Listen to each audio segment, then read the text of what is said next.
ലോകമാതാവേ നാദേ ശരണ്യേ നാരായണീ ഭോഗമോക്ഷദേ സർവ മംഗലേ വിഷ്ണുമായേ. നിന്തിരുവടി മമ നാവിന്മേൽ വസിക്കണം, സന്തതം വന്ദിക്കുന്നേൻ കരുണാലയേ തായേ. അമ്മേ ശരണം. പുതിയതായി തുടങ്ങുന്ന എൻ്റെ ഭാഷാ കളരി എന്ന ചാനൽ 9/1/2025 ഞാൻ പുതിയ ഒരു ചാനൽ തുടങ്ങുന്ന വിവരം ഞാൻ അറിയിച്ചിരുന്നു. അതിൻ്റെ ആദ്യത്തെ വീഡിയോയിൽ എൻ്റെ ഉദ്ദേശം എന്താണെന്നും കൂടി ഒന്ന് ബോധ്യപ്പെടുത്തണം എന്ന് തോന്നിയത് കൊണ്ടാണ് വീഡിയോയിലേക്ക് കടക്കുന്നതിന് മുമ്പ് ഒരു ആമുഖം.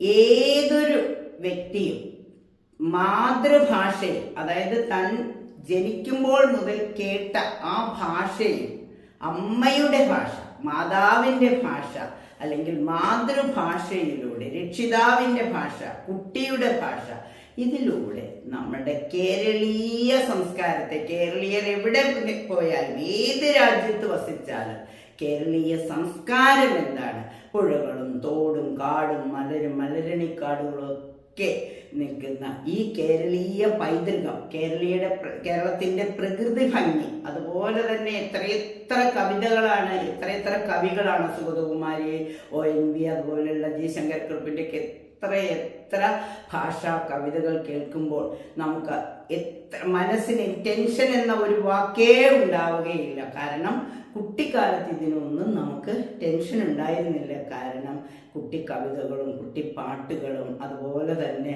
വൈകിട്ടുള്ളൊരു നാമം ജപവും ആ നാമം അർത്ഥം അറിഞ്ഞും കീർത്തനങ്ങൾ, അക്ഷരം പഠിപ്പിച്ചുകൊണ്ടുള്ള കീർത്തനങ്ങളുടെ ജപവും ഒക്കെ ആയിരുന്നപ്പോൾ നമുക്ക് എല്ലാം അറിയുകയും ആ അറിയുന്നത് പിന്നീട് പ്രയോഗിക്കുവാൻ കഴിയുകയും ചെയ്യുമായിരുന്നു. ഇപ്പോൾ അറിവുണ്ട്, പക്ഷെ അറിഞ്ഞ കാര്യങ്ങൾ വേണ്ട തരത്തിൽ പ്രയോഗിക്കാൻ കഴിയുന്നുണ്ടോ എന്നൊരു സംശയമുണ്ട്. എന്തായാലും ഞാൻ ഈ ചാനൽ തുടങ്ങിയിരിക്കുന്നതിൻ്റെ ഒരു ലക്ഷ്യം 30 വർഷത്തെ അധ്യാപന പരിചയത്തിൻ്റെ ഫലത്തിൽ വെച്ചുകൊണ്ട് മലയാള ഭാഷ, അതായത് മാതൃഭാഷ, എവിടെ ഏതൊരു നാട്ടിൽ ഒരു മലയാളി ഉണ്ടെങ്കിലും തൻ്റെ ഭാഷയിലെ കവിതകൾ കേൾക്കാൻ, തൻ്റെ ഭാഷയിലെ കവിതകൾ കേൾക്കാൻ മാത്രമല്ല കഥകൾ കേൾക്കാൻ, അതുപോലെ തന്നെ കഥാപാത്രങ്ങളോട് ഇണങ്ങിച്ചേരാൻ, ദേവീമാഹാത്മ്യം ഒന്ന് വായിച്ചു കേൾക്കാൻ, അതുപോലെ ലളിതാ സഹസ്രനാമം ഒന്ന് ചൊല്ലണമെങ്കിൽ, വിഷ്ണു സഹസ്രനാമം ഒന്ന് ചൊല്ലണമെങ്കിൽ, കീർത്തനങ്ങൾ കീർത്തിക്കപ്പെടണമെങ്കിൽ ഇതിനൊക്കെ അർത്ഥം അറിഞ്ഞുകൊണ്ട് ആദ്യം രക്ഷിതാക്കൾ ഇതറിയുകയും അറിഞ്ഞുകൊണ്ട് തങ്ങളുടെ കുട്ടികളിലേക്ക് കേരളീയ സംസ്കാരം പകർന്നു കൊടുക്കുകയും ചെയ്യുമ്പോഴാണ് നമ്മളുടെ പൈതൃകം എന്നും നിലനിൽക്കുകയുള്ളൂ. അതിലേക്കുള്ള ഒരു ചുവടുവെപ്പ് എന്ന നിലയിൽ ഞാൻ ഈ ഭാഷാ കളരി എന്ന ചാനൽ ആരംഭിക്കുകയാണ്.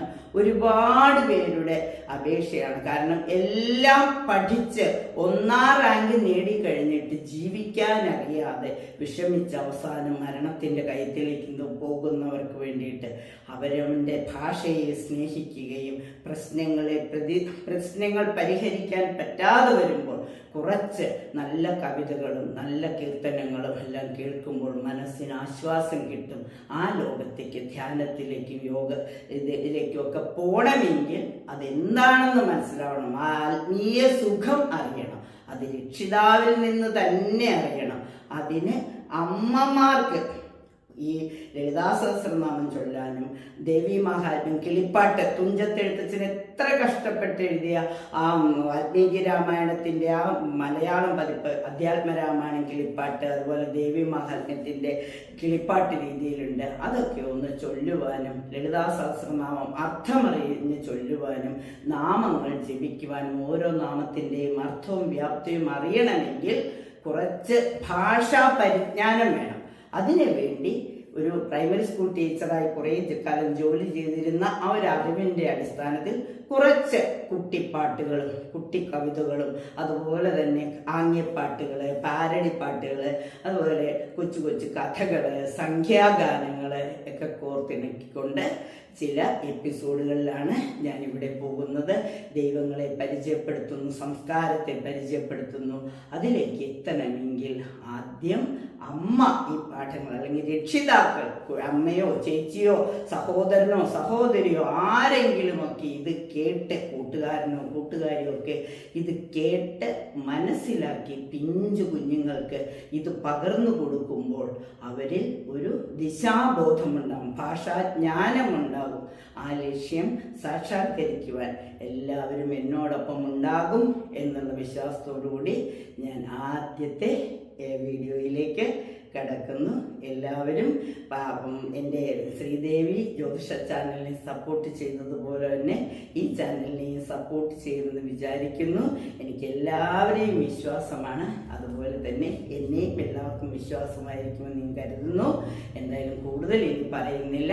നമുക്ക് ഈ യാത്ര, ഈ ഭാഷാ കളരി എന്ന ചാനലിൻ്റെ യാത്ര ഇന്ന് തുടങ്ങാം. അപ്പം നമുക്ക് കാര്യത്തിലേക്ക് വരാം. ആദ്യം ഗണപതി സ്തുതിയിലൂടെ തുടങ്ങാം. ഹരിശ്രീ ഗണപതയേ നമഃ, അവിഘ്നമസ്തു. അപ്പൊ ഹരിശ്രീ ഗണപതയേ നമഃ. എപ്പോഴും എന്ത് കാര്യം തുടങ്ങുമ്പോഴും, ഒരു ജാതകം എഴുതുമ്പോഴായിട്ട് എന്ത് കാര്യം എഴുതുമ്പോഴും അക്ഷരം 2 വയസ്സിനും 3 വയസ്സിനും ഇടയിൽ അക്ഷരം ജ്ഞാനം കൊടുക്കുമ്പോൾ ആദ്യം എഴുതിക്കുന്നത് ഹരിശ്രീ ഗണപതയേ നമഃ. എന്താണ് അതിൻ്റെ അർത്ഥം? അവിടെ നിന്ന് നമുക്ക് തുടങ്ങാം. ഹരി ശ്രീ ഗണപതയേ നമഃ. റായും രായും തായും ഒന്നും എഴുതാതെ, ഏറ്റവും എളുപ്പമുള്ള റായോ അല്ലെങ്കിൽ വട്ടമോ ഒന്നും വരയ്ക്കാതെ എന്തിനാണ് ഹരി ശ്രീ ഗണപതയേ നമഃ എന്ന് എന്തിനാണ് എഴുതിക്കുന്നത്? എന്താണ് അതിൻ്റെ അർത്ഥം? എല്ലാവർക്കും അറിയുമോ എന്ന് എനിക്കറിയില്ല. എനിക്ക് ഈ അടുത്ത കാലത്താണ് അത് മനസ്സിലായത്. ഹരി എന്ന് പറഞ്ഞാൽ മഹാവിഷ്ണുവിൻ്റെ പേരാണെന്നറിയാം. ത്രിമൂർത്തികളിൽ ഈ പ്രപഞ്ചത്തെ പരിപാലിക്കുന്ന ത്രിമൂർത്തികളിൽ ഒരാളാണ് മഹാവിഷ്ണു. ആ മഹാവിഷ്ണു നമ്മളെ പരിപാലിക്കുന്നതായതുകൊണ്ട് മഹാവിഷ്ണുവിൻ്റെ പേരാദ്യം പറയുന്നു ഹരി. പിന്നെ ശ്രീ എന്ന് പറഞ്ഞാൽ മഹാലക്ഷ്മി, ഹരിയുടെ പത്നിയാണ് മഹാലക്ഷ്മി. അപ്പൊ ഹരിയും ശ്രീയും, വിഷ്ണുവും ലക്ഷ്മിയും. അപ്പൊ പ്രപഞ്ച പാലകരാണ് വിഷ്ണുവും ലക്ഷ്മിയും. പിന്നെ ഗണപതി, ഗണപതി എന്ന് പറഞ്ഞാൽ ഗണം എന്ന് പറഞ്ഞാൽ കൂട്ടങ്ങളുടെ നേതാവെന്നാണ്. ഇവിടെ ഗണപതി എന്ന് പറഞ്ഞാൽ ശരിക്കും മഹാവിഷ്ണുവിൻ തന്നെയാണ് ഗണപതി എന്ന് പറയുന്നതുണ്ട്. ശിവഭഗവാന്റെയും പാർവതിയുടെയും പുത്രനാണെന്ന് പറയുന്നുണ്ട്. എന്തായാലും നമുക്ക് ഗണപതി എന്ന് പറയുന്ന ത്രിമൂർത്തികളും ത്രിദേവിമാരും ഒക്കെ വരുന്നത് ആ സമയത്ത് തന്നെ 33 ദേവതകൾ ഉണ്ടായപ്പോൾ തന്നെ ഗണപതിയും ഉണ്ടായിരുന്നു. ശിവഭഗവാനെയും പാർവതി ദേവിയുടെയും പുത്രനായി ഗണപതി ജനിക്കുന്നതിന് മുമ്പ് തന്നെ, പാർവതി ദേവി ഗണപതിയെ സൃഷ്ടിക്കുന്നതിന് മുമ്പേ ആദിമൂല ഗണപതി എന്ന് പറയുന്ന ഒരു ഗണപതി ഉണ്ടായിരുന്നു. അത് കന്നിമൂല ഗണപതി എന്നാണ് അറിയുന്നത്. ആ ഗണപതി ഭവന്റെ മടിത്തട്ടിലായിരുന്നു ലക്ഷ്മി ദേവി ഇരുന്നിരുന്നതെന്നൊക്കെയും പറഞ്ഞ പുരാണങ്ങളിൽ ഉണ്ട്. എന്തായാലും ഗണപതി എന്ന് പറയുന്നത് 32 ഗണപതിമോളം ഉണ്ട്. ഓരോ നക്ഷത്രത്തിനും ഓരോ ഗണപതി സ്വരൂപത്തെ പ്രാർത്ഥിക്കാനുണ്ട്.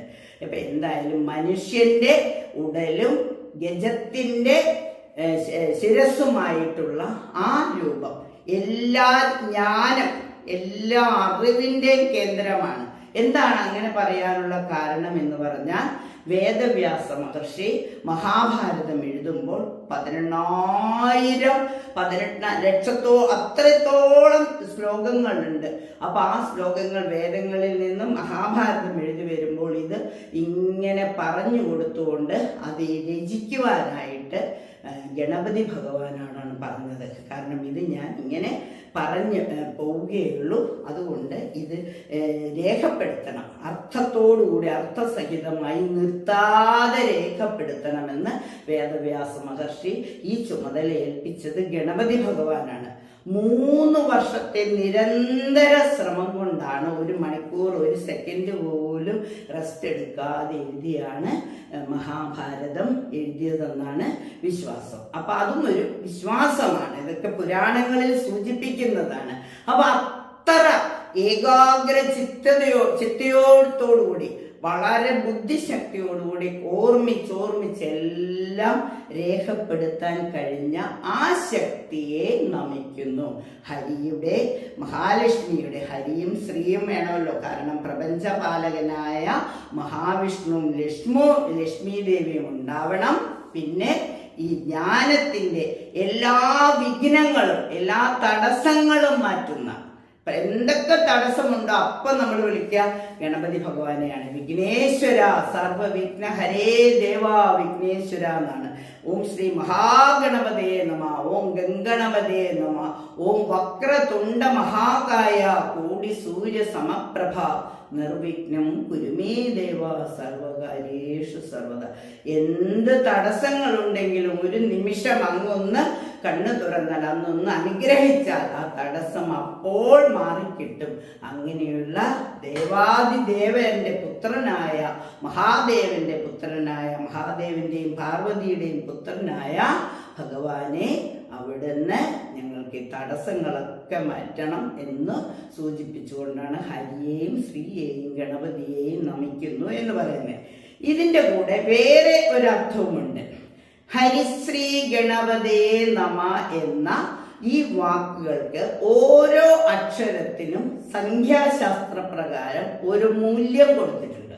അങ്ങനെ ഓരോ അക്ഷരങ്ങൾക്കും കൊടുത്ത മൂല്യങ്ങൾ വെച്ചുകൊണ്ട് ഹരിശ്രീ ഗണപതേ നമ എന്ന ഈ അക്ഷരങ്ങൾക്കെല്ലാം മൂല്യം കൊടുത്ത ആ സംഖ്യകൾ കൂട്ടി വരുമ്പോൾ 51 എന്ന് കിട്ടും. അപ്പോൾ സംഖ്യാശാസ്ത്ര പ്രകാരം ഹരിശ്രീ ഗണപതേ നമ എന്ന വാക്യത്തിന്റെ ആകെ തുക 51 മലയാള ഭാഷയിൽ ആകെ 51 അക്ഷരങ്ങളാണ്. ചില അക്ഷരങ്ങൾ കൂട്ടുമ്പോഴാണ് 56. ആ 51 അക്ഷരങ്ങളെയും ഒരേ ഒറ്റ ഇതിൽ നമിച്ചുകൊണ്ട് ആ 51 അക്ഷരവും വരുന്ന, ആ 51 അക്ഷരത്തിന്റെ മൂല്യം വരുന്ന ഒരൊറ്റ വാക്യം, അത് ദൈവത്തിന്റെ പേര് പറഞ്ഞുകൊണ്ട് തന്നെയാണ് ഹരിശ്രീ ഗണപതി നമ എന്ന് നാവിൽ കുറിച്ച്, മോതിരം കൊണ്ടൊക്കെ നാവിൽ കുറിച്ച്, അരിയിൽ കുറിച്ച് 2 വിരലുകൾ കൂട്ടിപ്പിടിച്ചുകൊണ്ട് ഇങ്ങനെയാണ് മണ്ണിലെഴുതും. ആദ്യം അരിയിലെഴുതും, നാവിലെഴുതും, പിന്നെ അരിയിലെഴുതും, പിന്നെ മണ്ണിലെഴുതും, പിന്നെ ആണ് സ്ലേറ്റിലും ബോർഡിലും അതുപോലെ ബുക്കിലും ഒക്കെ എഴുതുന്നത്. നമ്മുടെ കൈവിരൽ തുമ്പിൽ കരാഗ്രേ, കരങ്ങളുടെ അഗ്രങ്ങളിൽ മഹാലക്ഷ്മി ഇരിപ്പുണ്ട്, ചക്രങ്ങളുണ്ട്. ആ ചക്രങ്ങൾ നമ്മളിങ്ങനെ എഴുതി കഴിഞ്ഞാൽ പിന്നെ അത് നമുക്കത് രൂപം നമ്മുടെ മനസ്സിലും ശിരസിലും ഒരേപോലെ പതിയുകയാണ്. നമ്മുടെ ബുദ്ധിമണ്ഡലത്തിലും പതിയും. നമ്മൾ വരയ്ക്കുന്ന ആ ചിത്രം ആദ്യം ഒരു ചിത്രമാണ്, അതിന് ശബ്ദം കൊടുക്കുമ്പോഴാണ് അതൊരു അക്ഷരമായി നമുക്ക് രൂപപ്പെടുത്തുന്നത്. അപ്പൊ അങ്ങനെ ഹരി ശ്രീ ഗണപതേ നമ. അപ്പം നമ്മൾ ഹരിശ്രീ ഗണപതേ നമ എന്ന് പറയുമ്പോൾ മഹാവിഷ്ണുവിനെയും മഹാലക്ഷ്മിയെയും എല്ലാ വിഘ്നങ്ങൾക്കും എല്ലാ തടസ്സങ്ങളും മാറ്റിത്തരുന്ന ആദി വിനായകനെ നമ്മൾ പ്രാർത്ഥിച്ചുകൊണ്ട് തുടങ്ങുമ്പോൾ നമ്മുടെ അക്ഷരജ്ഞാനം വളരെ വലുതായിരിക്കും. അക്ഷരങ്ങൾ പ്രയോഗിക്കുമ്പോൾ അക്ഷരങ്ങളിലൂടെ, സാധാരണ നമ്മൾ അക്ഷരങ്ങളായിരുന്നു ആദ്യകാലത്തേക്ക് പഠിച്ചിരുന്നത്. പിന്നീട് അതും കണ്ടോ, ഇവിടെയും വാക്യത്തിൽ നിന്നാണ് അക്ഷരങ്ങളിലേക്ക് വന്നത്. ഒരു വാക്യമാണ് ഹരിശ്രീ ഗണപതിയെ നമ്മയിൽ നിന്ന്, പിന്നെ വാക്കുകളിലേക്കാണ് വന്നത്. ആ ഈ ഗംഗ എന്നുള്ള വാക്കുകളിലൂടെയായിരുന്നു പഠിച്ചത്. ഇപ്പം നമ്മൾ അങ്ങനെയല്ല ഭാഷ പഠിക്കുന്നത്. ഭാഷ ആശയങ്ങളാണ്. ഓരോ ആശയങ്ങൾ എത്തുകയാണ്. ഇപ്പം നമ്മൾ ഏറ്റവും പ്രധാനമായിട്ട് പറയുകയാണെങ്കിൽ, ഒരു ആശയം പറയുകയാണെങ്കിൽ കുട്ടികളായിട്ട്, ഇപ്പം ഇതൊക്കെ ഞാൻ രക്ഷിതാക്കൾക്ക് ഉദ്ദേശിച്ചിട്ടാണ്. കുട്ടി പെട്ടെന്ന് ഇതൊന്നും ഗ്രഹിക്കില്ല. അമ്മയും കുട്ടിയുമായിട്ടാണ് ഏറ്റവും കൂടുതൽ കുട്ടിക്കാലത്ത് 3 വയസ്സിനും 5 വയസ്സിനും ഇടയിൽ കൊടുക്കുന്നതെല്ലാം പതിയുമെന്നാണ് പറയുന്നത്. എന്ത് ഭാഷ പഠിച്ചാലും അത് അവരുടെ ഇതിൽ പിന്നീട് പ്രയോഗിക്കാനുള്ള തലത്തിലേക്ക് ഉപയോഗിക്കാൻ കഴിയുമെന്നാണ് പറയുന്നത്. അതുകൊണ്ട് അമ്മ എന്ത് ചെയ്യണമെന്ന് വെച്ചാൽ, ഈ കുട്ടി അടുക്കളയിൽ കയറുമ്പോൾ തന്നെ രാവിലെ കുട്ടിക്ക് ബ്രേക്ക്ഫാസ്റ്റ് ഉണ്ടാക്കി കൊടുക്കുമ്പോൾ, ബ്രേക്ക്ഫാസ്റ്റ് എന്ന് പറഞ്ഞാൽ അങ്ങനെ പറഞ്ഞാലേ അറിയുള്ളൂ, പ്രഭാത ഭക്ഷണം അടുക്കളയിൽ കയറി ആദ്യത്തെ ഭക്ഷണം ഉണ്ടാക്കുമ്പോൾ തന്നെ ഇത്തിരി ദോശമാവ് എടുക്കുമ്പോൾ തൊട്ട് കുട്ടി വരുമ്പോൾ തന്നെ പറയണം, ഇന്നെന്താ മോക്ക് വേണ്ടത്, ദോശയാണോ, ഇന്ന് മോൻ എന്താ വേണ്ടത്, ദോശ, നമ്മൾ ദോശയുടെ ഒരു പാട്ട് പാടിത്തരാട്ടോ എന്ന് പറഞ്ഞുകൊണ്ട് കുട്ടിപ്പാട്ടുകളിലൂടെ ദോശ നല്ല ദോശ, നെയ്യിൽ ചുട്ട ദോശ, അച്ഛന് 5. ആദ്യം ഉണ്ടാക്കുന്ന അഞ്ചെണ്ണം അച്ഛനാണ്. അപ്പൊ ദോശയാണ്. ദോശ നല്ല ദോശ, നെയ്യിൽ ചുട്ട ദോശ, അരിമാവും ഉഴുന്നുമാവും കലക്കി ചുട്ട ദോശ. ആ ദോശ ആദ്യം ഇങ്ങനെ ഉണ്ടാക്കി ഇങ്ങനെ ആദ്യം ഒന്നിട്ടു ഒഴിച്ചു പരത്തി, പിന്നെ ഇങ്ങനെ മറിച്ചിട്ട് വച്ചു, പിന്നെ ശബ്ദം കേട്ടു, അങ്ങനെ ദോശ പാകായി കഴിഞ്ഞ് മടക്കിയെടുത്ത് വെച്ചു. അങ്ങനെ ആദ്യം ഉണ്ടാക്കുന്ന 5 എണ്ണം അച്ഛന് 5. വീട്ടിലെ ഗ്രഹനാഥൻ അച്ഛനാണ്. അപ്പൊ അച്ഛന് 5, കാരണം അച്ഛൻ ജോലിക്ക് പോകണം. അച്ഛൻ ആദ്യം പോകുന്നതെന്നാണ് സങ്കല്പം.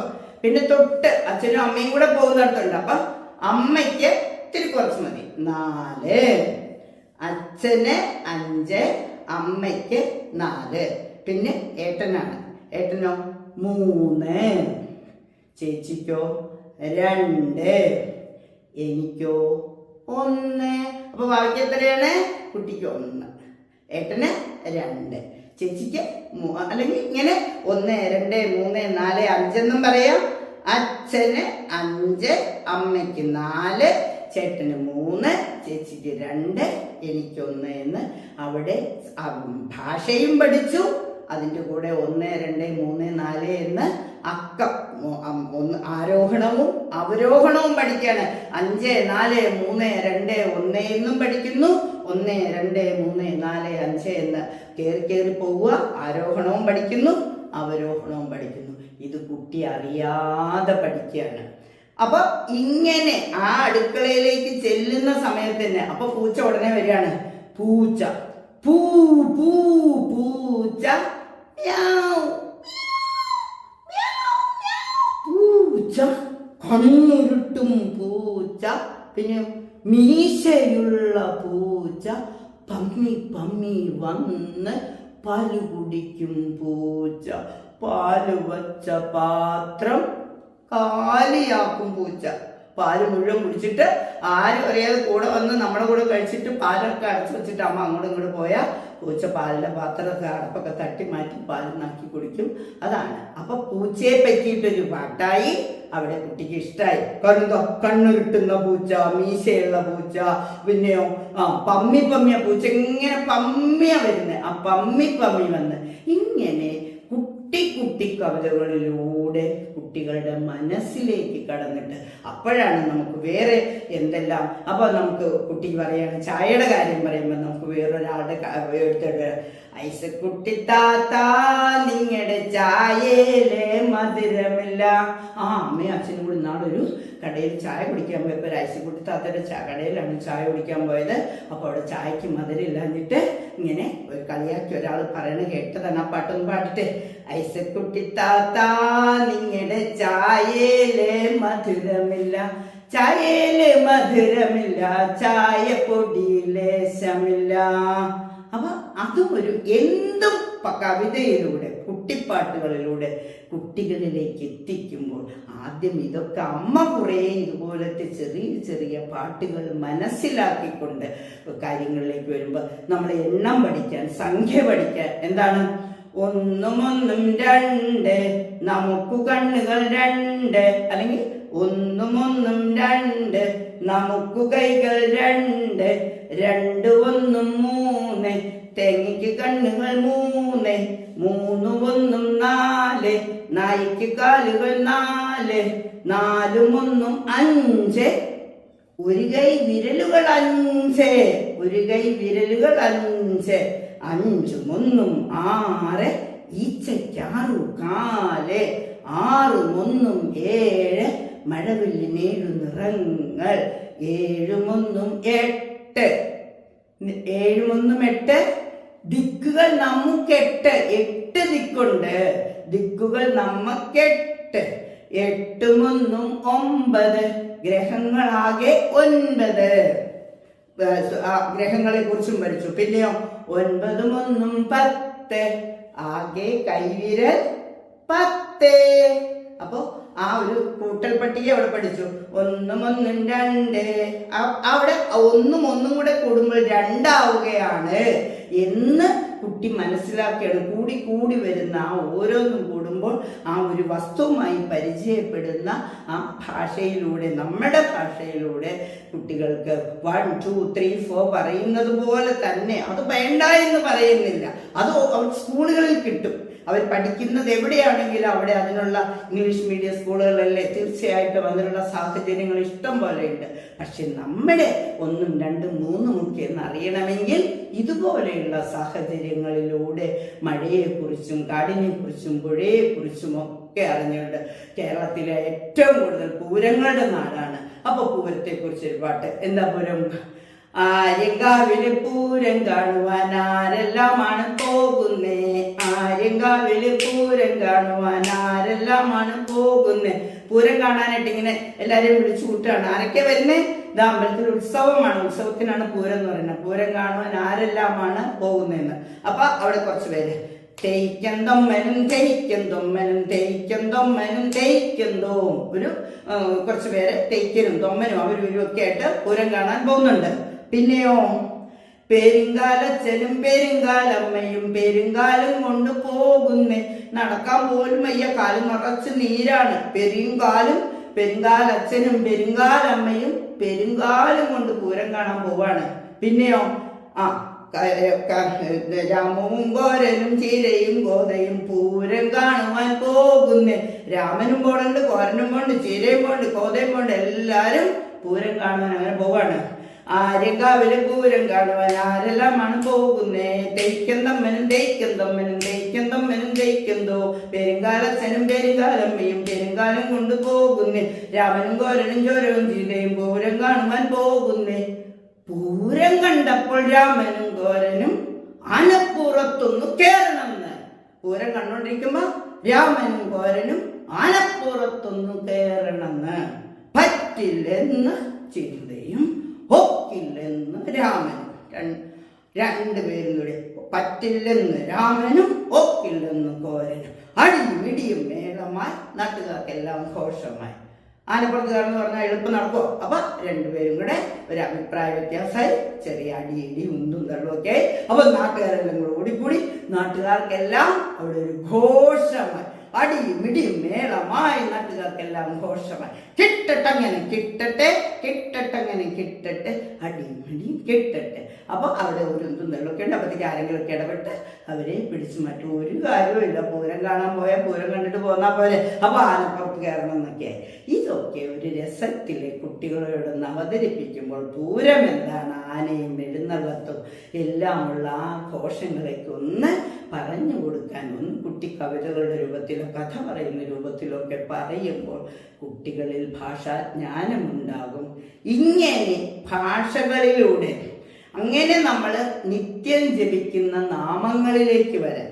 നാമങ്ങള് രാമ രാമ രാമ രാമ രാമ രാമ പാഹിമാം, രാമപാദം ചേർക്കണേ മുകുന്ദ രാമ പാഹിമാം. രാമനും മുകുന്ദനുമൊക്കെ ആരാണ്?